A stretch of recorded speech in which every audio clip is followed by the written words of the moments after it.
निषाद को बस वो ठगने का काम किए, मल्लाहों को सिर्फ ठगने का काम किए। हमारी नाराजगी इसलिए है क्योंकि वर्तमान समय में आप देख रहे होंगे कि 1 साल से जब से ये मंत्रिमंडल में बैठे हैं तब से लगातार जितने भी ट्रांसफर पोस्टिंग का काम के उस समय करोड़ रुपये वसूला जा रहा है, करोड़ों वसूला जा रहा है। बहुत गंभीर आरोप लगा रहे हैं आप। गोरख धंधा खोल के बैठे हुए हैं ये। मुंबई से हेलीकॉप्टर से आया, बिहार में गोरख धंधा खोल के बैठ गए हैं। आरजेडी से गठबंधन टूटा, इन्होंने बोला कि राजद ने पीठ में खंजर भोंका, लेकिन उसके बाद भी नहीं, यहाँ इनके समाज के लोग, अन्य समाज के लोग भी इनके साथ खड़े रहे। बोले कि चलो मुकेश सहनी बोल रहे हैं तो उनके साथ खड़े रहेंगे ताकि भविष्य में वो मतलब युवाओं के लिए, छात्रों के लिए, अपने समाज के लिए आरक्षण की बात कर सके, लड़ सके सत्ता में आने के बाद। तो एनडीए में गए। आज वो इतने सत्ता के कुर्सी के लालची हो गए हैं, इतने बड़े लोभी हो गए हैं कि आज अपने समाज के नहीं है। आज उनके वीआईपी पार्टी में एक भी आपको निषाद नहीं दिखेगा जो मतलब संघर्षशील हो। सब पेडिंग स्टाफ वहाँ बैठा हुआ है। मुकेश सहनी खुद में ही सब कुछ है। वही छात्र विंग के भी राष्ट्रीय अध्यक्ष हैं, वही यूथ विंग के भी राष्ट्रीय अध्यक्ष हैं। उनको किसी के फैसले का जरूरत नहीं है। वो इतने बड़े तनाशाह हो गए हैं कि उनको किसी के फैसले की जरूरत नहीं लगता। जब वो बंद कमरे में, एसी कमरे में बैठेंगे, अपना बयान दे देंगे कि हम ये करना चाहते हैं, तो बस वही होगा। 3 विधायक पार्टी के हैं, 4 विधायक एक नहीं रहे हैं, 3 विधायक बैठे हुए हैं। उनसे कोई सवाल जवाब नहीं होता है। पार्टी के जो पुराने कार्यकर्ता थे, जो अभी के कार्यकर्ता है, उनसे कोई सवाल जवाब नहीं होता।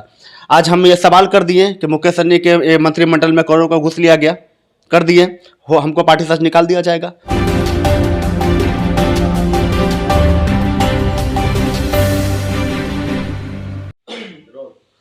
नमस्कार, आप देख रहे हैं रबजी लाइव और मैं हूं अभिषेक मिश्रा। मुकेश सहनी बिहार की सियासत के वो नाम जिन्होंने बीजेपी की टेंशन बढ़ा रखी है।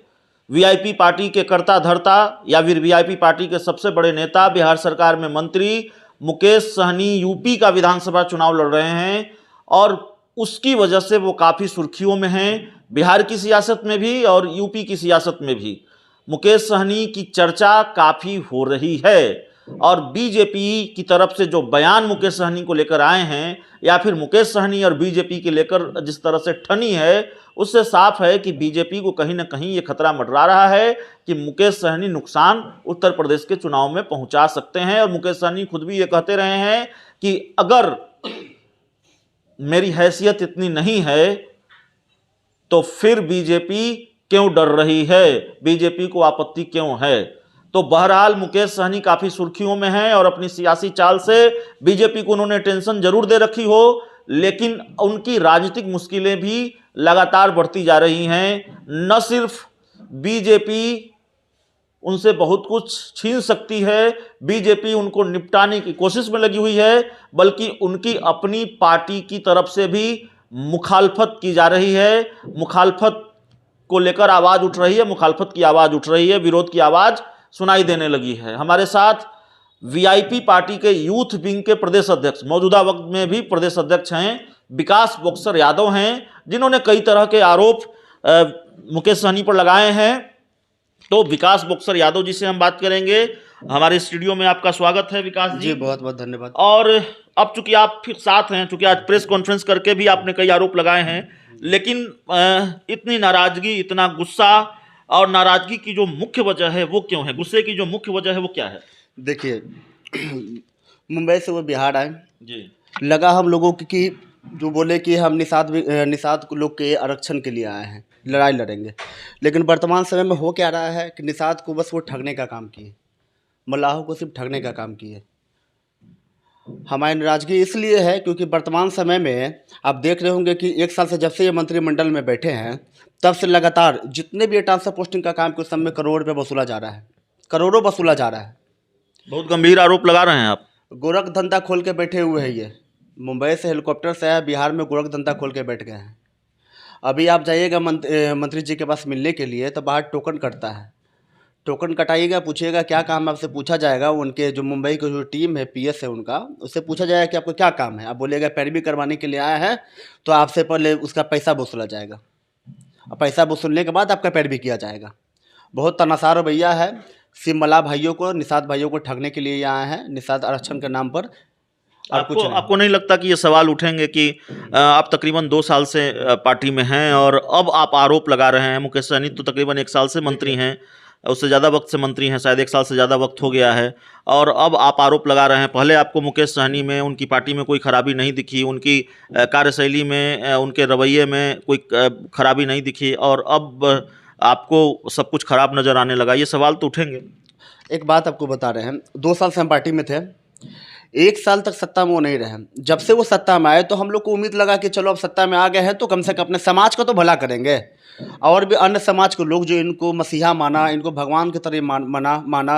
ये मौर्य लोग होटल में गए, वहाँ पर आरजेडी से गठबंधन टूटा, इन्होंने बोला कि राजद ने पीठ में खंजर भोंका, लेकिन उसके बाद भी यहाँ इनके समाज के लोग, अन्य समाज के लोग भी इनके साथ खड़े रहे। बोले कि चलो मुकेश सहनी बोल रहे हैं तो उनके साथ खड़े रहेंगे, ताकि भविष्य में वो मतलब युवाओं के लिए, छात्रों के लिए, अपने समाज के लिए आरक्षण की बात कर सके, लड़ सके सत्ता में आने के बाद। तो एनडीए में गए।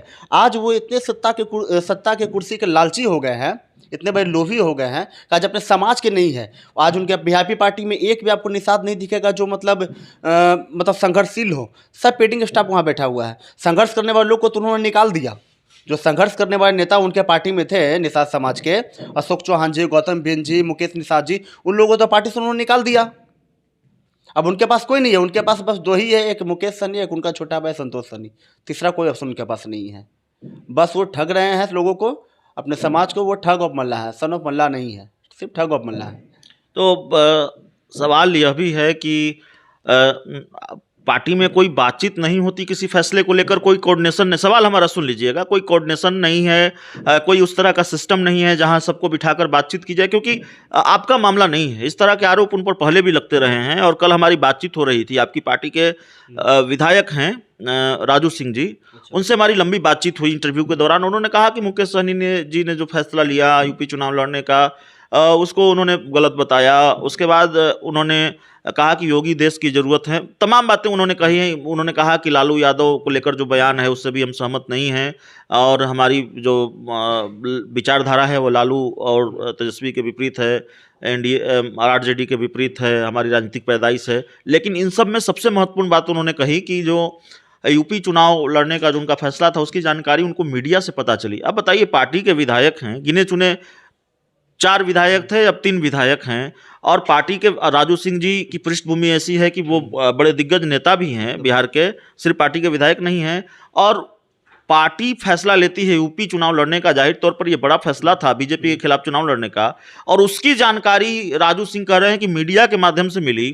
कोई बातचीत नहीं होती, कोई कोऑर्डिनेशन नहीं होता। आपकी पार्टी के एक और विधायक से हमारी कभी बातचीत हुई थी कुछ महीने पहले फ़ोन पर, उन्होंने कहा कि पार्टी में विधायक दल की मीटिंग ही नहीं होती। तो ये क्या सिस्टम है? देखिए, सबसे पहली बात, पार्टी में कोई कोऑर्डिनेशन टीम नहीं है। मुकेश सहनी खुद में ही सब कुछ है।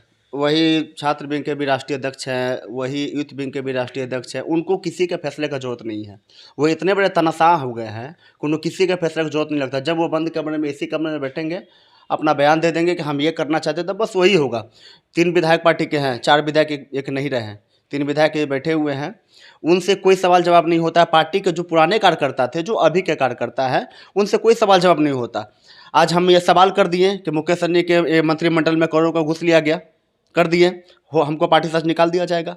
इससे पहले भी कितने लोगों ने विरोध किया। आपको पार्टी से आज निकाल दिया, भरोसा है? हाँ, एकदम भरोसा, निकाल दिया जाएगा।